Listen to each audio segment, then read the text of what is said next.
Cue circus audio music while I remind myself how I normally film my own videos because I don't remember. Hi, my name is Jasmine and today I'm Okay. you. I could count the number of books that I read last year on one hand. One hand.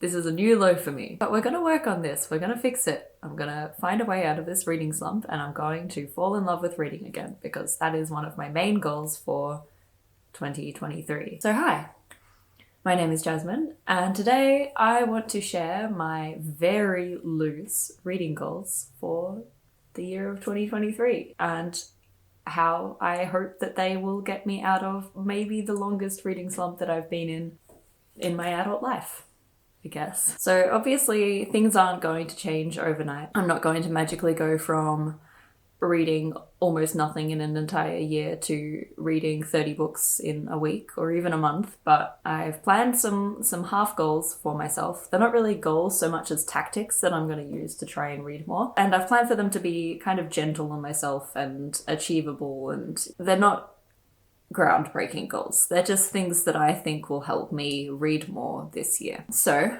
4 goals, like I said, or tactics, if that's the word you want to use for them. To embrace the power of the TBR, to embrace the power of audiobooks, to lean into what I like best about reading and what makes me enjoy reading the most, and to talk more about books, which is where BookTube comes into play. Again, one of the biggest hurdles that I've found for me getting back into reading recently is indecision. Whenever I feel like reading, I'll end up standing in front of my bookshelf and being absolutely overwhelmed by how many books are on that shelf that I have to choose from, which usually results in me completely giving up and just going and doing something else instead. Enter the TBR, which I am hoping to use because it takes a large quantity of things for me to choose from and turns it into a smaller quantity of things for me to choose from. Instead of having to choose from my whole bookshelf, I can choose from a pile of probably 5 to 6 books. And hopefully that will trick my brain into not being indecisive anymore because the decision is much smaller. On the topic of TBRs, I have found from past experience that my TBRs work best when I work to a theme or a mood. I am a very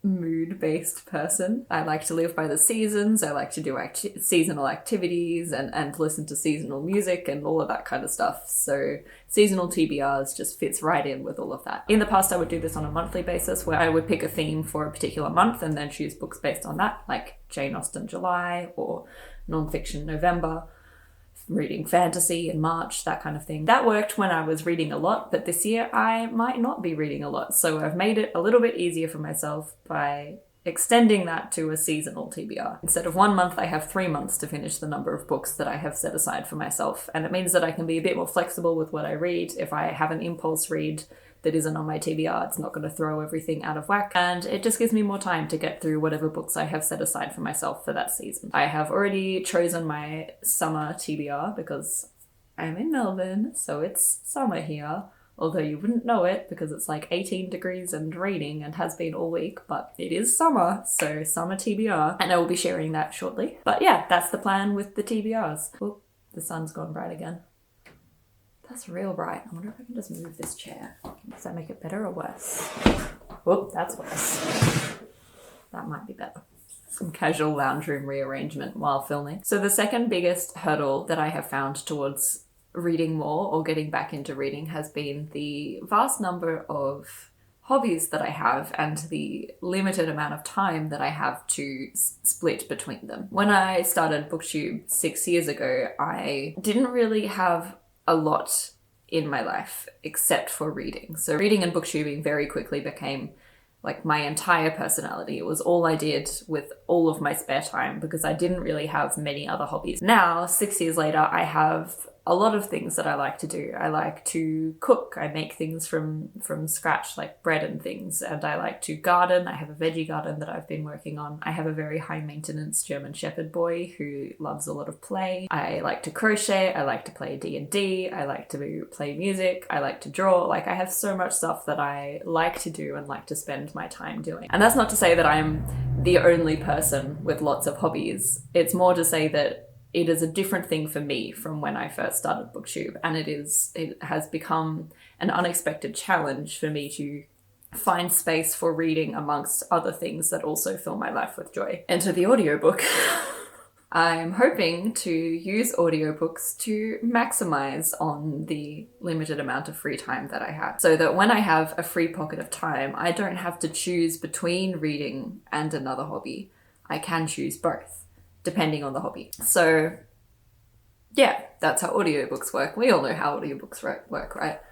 Let's talk about how I like to read. This one is maybe the loosest of the tactics that I have for my increase reading in 2023 plan. And the reason why this particular tactic has sort of slid into the list, why am I doing this, is because I don't just want to read more. Like, I'm not here to just like churn through books all the way through the year and just like stack up that number of books that I've read. I want to like reading more.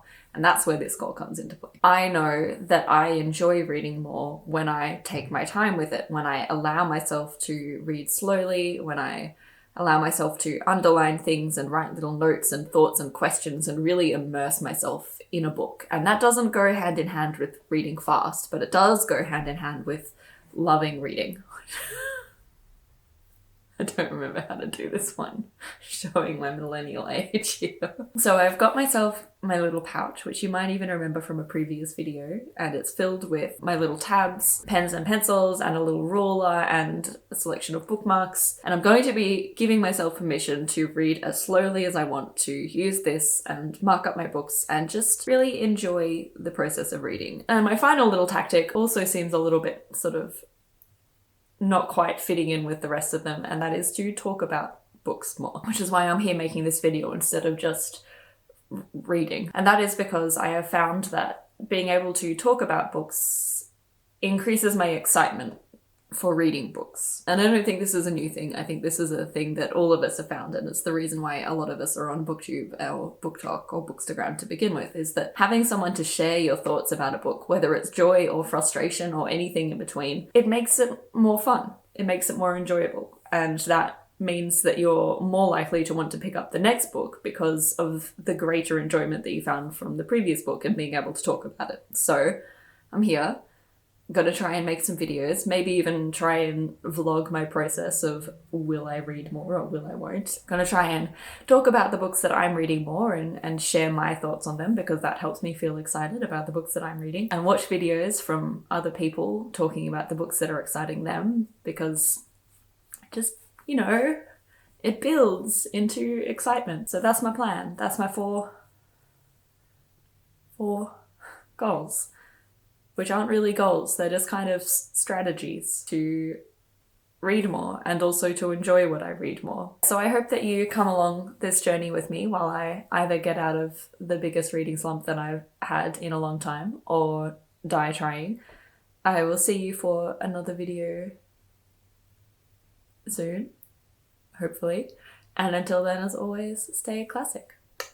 The weather is frightening, the thunder and lightning seem to be having their way. But as far as I'm concerned, it's a lovely day.